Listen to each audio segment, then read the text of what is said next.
Welcome to bird media. నేను Vaishnavi. America అధ్యక్ష ఎన్నికలు సమీపిస్తున్నాయి. మరి ఈ నేపథ్యంలో అధ్యక్షుడు డొనాల్డ్ ట్రంప్ ఎన్నికల నిబంధనలపై కీలక వ్యాఖ్యలు చేశారు. అసలు ఓటు హక్కు వినియోగించుకోవాలంటే ఓటర్ ఐడి కార్డుతో పాటు పౌరసత్వ రుజువు తప్పనిసరి చేయాలని కూడా ఆయన డిమాండ్ చేస్తున్నారు. ఇది ఆయన నుంచి కొత్తగా వచ్చిన ఆలోచన. అయితే అమెరికా ప్రజాస్వామ్యాన్ని కాపాడాలంటే ఇదే ఖచ్చితమైన పద్ధతి, కఠినమైన ఇంకా పారదర్శకమైన నిబంధనలు అవసరమని కూడా స్పష్టం చేశారు. ఇక ఎన్నికల వ్యవస్థపై ప్రజల విశ్వాసం నిలబెట్టడం కూడా అత్యంత ముఖ్యమని పేర్కొన్నారు. అయితే జార్జియాలోని జార్జియా నగరంలో జరిగిన ఒక బహిరంగ సభలోనే ట్రంప్ మాట్లాడుతూ ఈ వ్యాఖ్యలు చేశారు. అయితే డెమోక్రాట్లు ఎన్నికల్లో మోసం చేయడానికి అవకాశాలు ఉండాలని భావిస్తుండటంతో ఓటర్ ఐడి నిబంధనను వ్యతిరేకిస్తున్నారని కూడా ఆరోపించారు. అసలు వాళ్ళకి ఓట్లని రిగ్గింగ్ చేసే ఆలోచన ఉంది కాబట్టే వాళ్ళు అసలు ఈ నిబంధన వేస్ట్ అని మాట్లాడుతున్నారంటూ చెప్తున్నారు.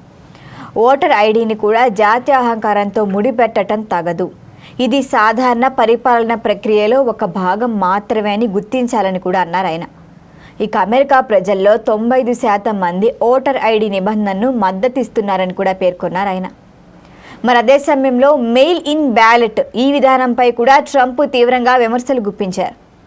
అసలు పోస్టల్ బ్యాలెట్ ద్వారానే మోసాలకు అవకాశం ఉంది. కేవలం సైనికులు, విదేశాల్లో విధుల్లో ఉన్నవారు, లేకపోతే ఓటు వేయటానికి అర్హత లేని వాళ్ళు, లేకపోతే తీవ్రమైన అనారోగ్యంతో బాధపడుతున్నవారు, లేకపోతే ఇంకా ప్రత్యేకంగా ఏమైనా కారణాలు ఉంటే ఎవరైతే పోలింగ్ కేంద్రాలకు రాలేరో వాళ్ళు మాత్రమే ఈ సౌకర్యాన్ని కల్పించాలి. అందరికీ ఇది ఉండటం కరెక్ట్ కాదని కూడా సూచించారు. ఇక మిగతా వారంతా కూడా ప్రత్యక్షంగా పోలింగ్ కేంద్రాలకు వచ్చి ఓటు వేయాలని కూడా ఆయన అభిప్రాయపడ్డారు. అయితే ఓటర్ ఐడి అంశంపై అమెరికాలో అయితే భిన్నాభిప్రాయాలు వ్యక్తమవుతున్నాయి. ప్యూ రీసెర్చ్ సెంటర్ నిర్వహించిన సర్వే ప్రకారం సుమారుగా 80 నుంచి 85% మంది ఓటర్ ఐడి నిబంధనను సమర్థిస్తున్నారు.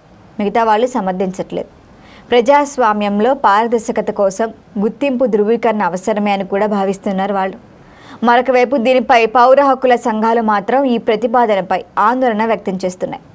సుమారు 11% మంది అర్హులైన అమెరికన్ పౌరుల వద్ద ప్రభుత్వ ఫోటో ఐడీలు లేవని పౌర హక్కులు సంస్థలు చెబుతున్నాయి. అంటే ఇది దాదాపు 2.1 కోట్ల మందికి సమానం అన్నమాట.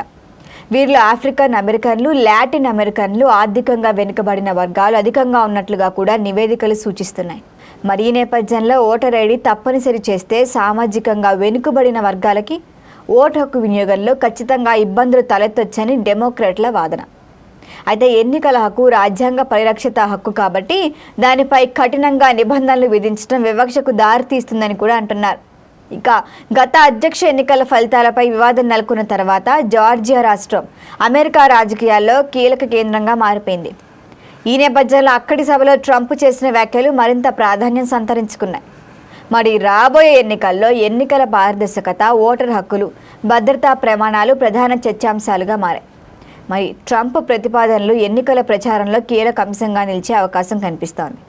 ఇదేమైనప్పటికీ ఇప్పుడు ట్రంప్ చెప్పినట్లు వాళ్ళు ఓటర్ ఐడిని ఖచ్చితంగా చేస్తారా లేకపోతే వ్యతిరేకిస్తారా అన్నది మాత్రం రాబోయే ఎలక్షన్స్ లోపు చూడాల్సిన విషయమే.